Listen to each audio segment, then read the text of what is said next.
Wes Streeting represents everything that's wrong with Starmer's Labour Party. Like the rest of them, he is a self-serving careerist who cares about nothing except climbing the greasy pole.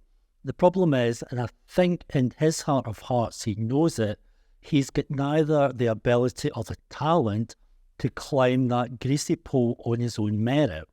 So instead, his alternative strategy is to ingratiate himself as much as possible with the powers that be in the UK, which is, of course, the British establishment and corporate interests. Now, if there's one thing the British establishment and corporate interests share in common, it's a hatred of Jeremy Corbyn and everything that he stands for. So, cue Wes Streeting bashing Jeremy Corbyn. Remember this? Shadow Health Secretary Wes Streeting apologises after Corbyn senile comment. Shadow Health Secretary Wes Streeting has apologised after he called former Labour leader Jeremy Corbyn senile. And he's been back at the Corbyn bashing this week again. Streeting says Corbyn and Farage are two cheeks of the same backside. Clearly, Streeting hadn't thought out the full implications of this rather tortured metaphor. If Streeting is the centrist sitting in the middle of these two cheeks, then what does that make Streeting?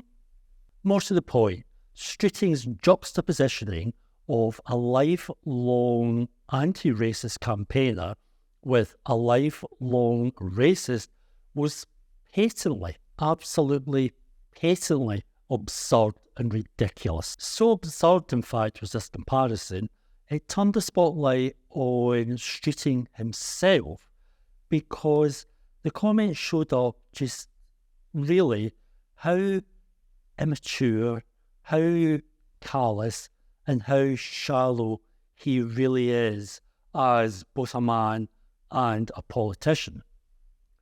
Diane Abbott said, "No one sent Wes Streeting the memo about more civility and decency in politics." Or perhaps he's just incapable of either. Politics for the shallow-minded. Taj Ali said, Jeremy Corbyn was fighting the far right before Wes Streeting was born. Momentum said, Jeremy Corbyn was being arrested for protesting South African apartheid when Wes Streeting was still in nursery. Nigel Farage has devoted his political career to whipping up hatred of migrants. Wes Streeting's comments are as absurd as they are offensive. Shame on you. Streeting's absurd comparison got people wondering just exactly what are these hard left Corbyn values that Streeting so objects to. The most obvious would seem to be the NHS, which Corbyn and the hard left has always believed should be run as a public good and not as a cash cow for the private sector. But Wes Streeting appears to hold a different view. I wonder why. In January 2022 and April 2023, Streeting accepted donations of £15,000 from hedge fund boss John Armitage for staffing costs in his office. Armitage's interests include a stake reportedly worth in excess of $500 million in US private health insurance giant United Health, America's largest health insurer. But this is far from Streeting's only link to private healthcare interests. Campaign group Every Doctor also raised questions over donations from Peter Hearn, a majority shareholder in a recruitment agency which works with private healthcare companies, and his affiliated company MPM Connect Limited. One of these donations topped £80,000, the group said, while another ran close to £50,000. Then we have another issue that Streeting no doubt views as a hard-left Corbyn issue: the need to urgently end the genocide currently taking place in Gaza and the need to support South Africa's case at the International Court of Justice.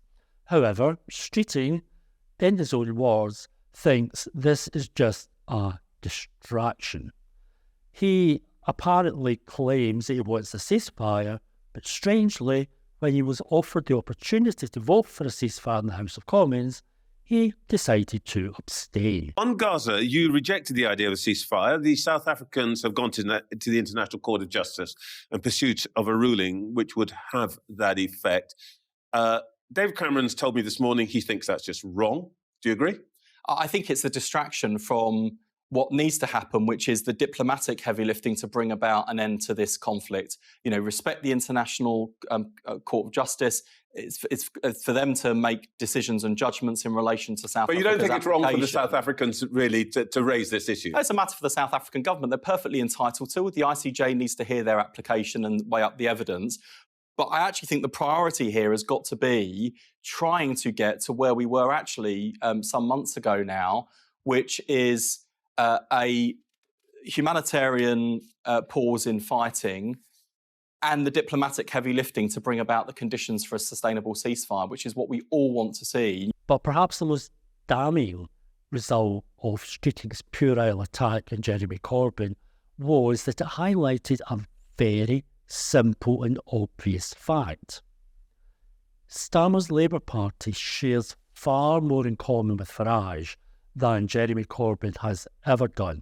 In fact, you could almost say when it comes to cheeks and backsides that Starmer's Labour Party and Farage are sitting on the same cheek. Stephen Smith posted, "The massive irony here is that Wes Streeting has a clear strategy of kowtowing to Farage's disaffected voters with stuff like supporting hard Brexit, marketising public services, and the constant rhetoric of being stronger on immigration than the Tories.